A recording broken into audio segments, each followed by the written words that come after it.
আসসালামু আলাইকুম।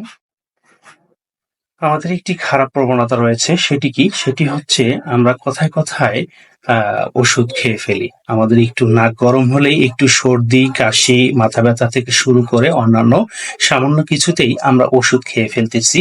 আসলে আমরা কি ওষুধ নির্ভরশীলতা হয়ে যাচ্ছি? নাকি আমাদের ওষুধ খাওয়ার যে একটা খারাপ প্রবণতা রয়েছে সেটা বেড়ে যাচ্ছে? আমাদের সামান্য একটু গ্যাস জমলেই আমরা গ্যাসের ওষুধ কথায়, কথায় সকাল, দুপুর, বিকাল খেয়ে ফেলছি। আসলে গ্যাসের ওষুধ কখন কিভাবে খাওয়া উচিত আদৌ কি আমরা জানি? যদি না জেনে থাকি অবশ্যই জানার চেষ্টা করব। তবে অথবা রোগী কি রোগ নিয়ে বসে থাকবে আর ওষুধ খাবে না? না, অবশ্যই রোগী ওষুধ খাবে। কিন্তু কখন, কিভাবে, কেন খাবে, কোন রোগে খাবে, কোন ধরনের জরুরি প্রয়োজনে খাওয়া দরকার, আর কোন ধরনের অজরুরি প্রয়োজনে না খাইলেই বেটার, সে সম্পর্কে জানতে যারা ফেসবুক থেকে দেখছেন তারা অবশ্যই আমার ফেসবুক পেজে ফলো করুন, এবং যারা আমার ইউটিউব চ্যানেল থেকে দেখছেন তারা অবশ্যই আমার ইউটিউব চ্যানেলটাকে সাবস্ক্রাইব করুন।